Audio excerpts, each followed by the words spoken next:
In capitalistic societies, there seems to be a fixation on hustle culture, a glamorization of a life of luxury only attainable through hard work and sleepless nights.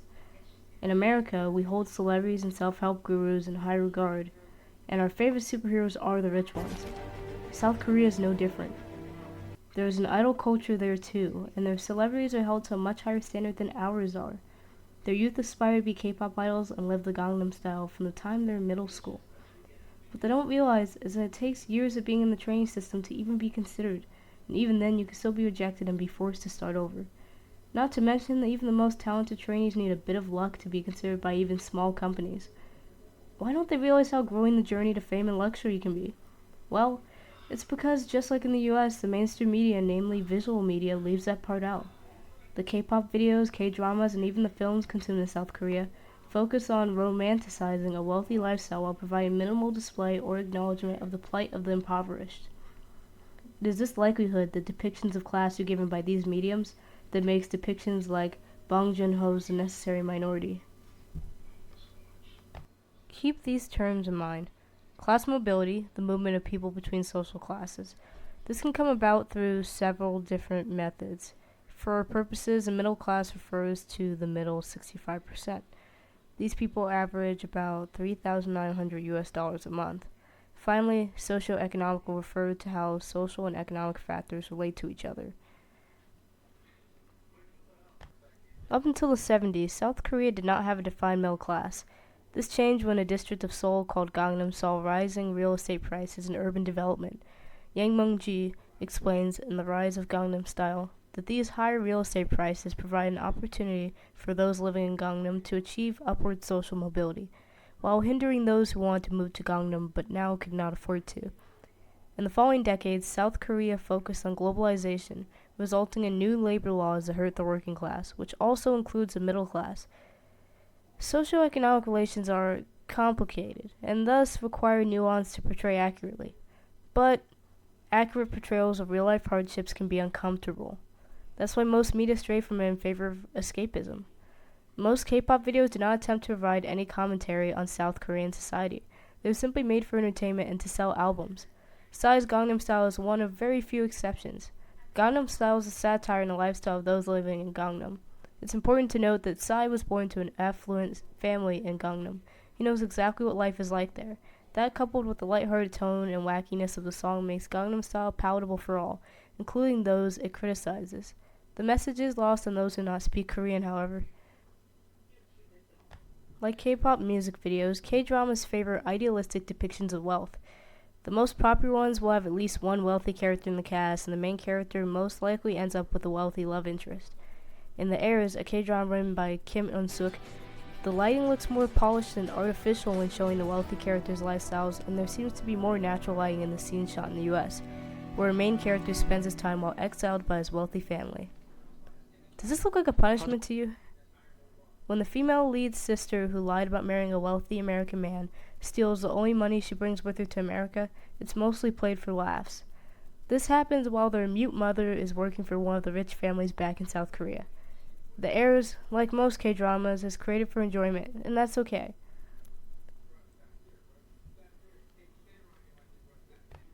Bong Joon-ho's sleeper hit Parasite takes a much-needed departure from the usual display of South Korean class dynamics. Parasite starts off as a get-rich-quick comedy before crushing your spirits in the final act. Along the way, Bong does not forget to remind you, nor does he try to hide the reality of what the lower-class life can look like.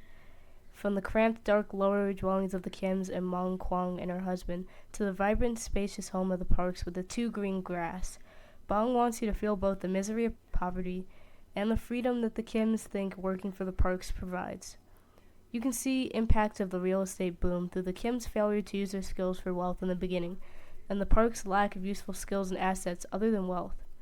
It is implied that Young-kyo married Dong-ik for wealth, and that she hires housekeepers because she herself is not that great at cooking or cleaning, and her husband is always working or glorifying Western ideals. Parasite is not shy in communicating that the rich draw a line to keep out anything that reminds them of the poor. As John K. Kim of Amherst College astutely points out, the Parks hardly speak of money.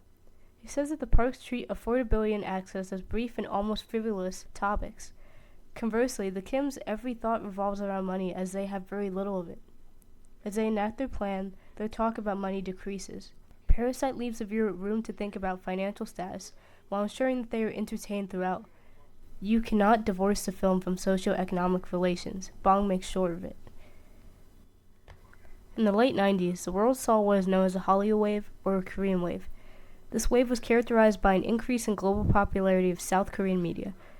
The first Hallyu wave occurred when the recession seen in South Korea in 1997 made it necessary to do films and movies in-house, as importing them from other countries would be too expensive. Jin Do-young suggests that the second wave didn't hit until a few years ago when the US truly became interested in South Korean media. He credits this as a doing of social media and argues that this wave is more extensive than the first wave in the 90s. Social media can be important in shaping our views on things we have not had the opportunity to engage with. I can form an opinion on a culture from halfway across the world based on their music or movies. This extends to class relations as well. So why does it matter that wealth is shown overwhelmingly from the perspective of the rich in South Korea? Most of us would probably never live there, right? Well, Christina Klein argues that we have been vital to the creation and preservation of the Republic of Korea, also known as South Korea, and that we are responsible for the split of the Korean peninsula during World War II. Though that is important, I have another reason in mind. Let's go back to class mobility and socioeconomic relations for a second. If we look at the example I provided earlier with the K-pop trainee system, we can see that while young people correctly identify that high economic standing can lead to high social status, they fail to see that social mobility is difficult to achieve. They are acting on what they see in the media since they have yet to engage with and experience socio-economic relations in a meaningful way. Most of them have not experienced having to take an entrance exam 4 times only to fail and watch a chance to climb the social ladder slip out of their grasp, while the son or daughter of a real estate agent in Gangnam isn't even worried about an entrance exam. We see images of grandeur and associate fame and wealth. Not only that, we crave it. That's the power of the motion picture. What we see is how we view the world, and our views shape our actions. Enough action can reshape a society. Societal changes shift media portrayals and the cycle starts over. It's important to understand the cycle so that we can engage more actively with motion pictures instead of being passive participants in what could be a life-changing journey. Directors like Bong Joon-ho give you that gut punch you need when you underestimate how hard it is to go from one bar of Wi-Fi in a half basement to throwing impromptu parties while those that are less well off than you are having swimming lessons they didn't ask for at the expense of their homes. On a much more positive note, it's important to have balance in portrayals so that we don't see life only being one way when there are so many possible outcomes. When we see the same tropes utilized in motion pictures and they don't match real life, those who have not encountered those situations on the screen gain a false sense of reality. On the other hand, portraying only the majority weakens empathy for the minority and takes the fun out of exploring the unlikely. A lack of something in a film does open the door for discussion, however.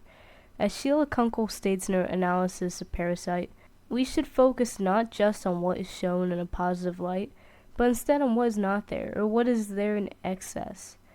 I believe the films that fill in what is not there in society are necessary, and without them we lose the balance we need.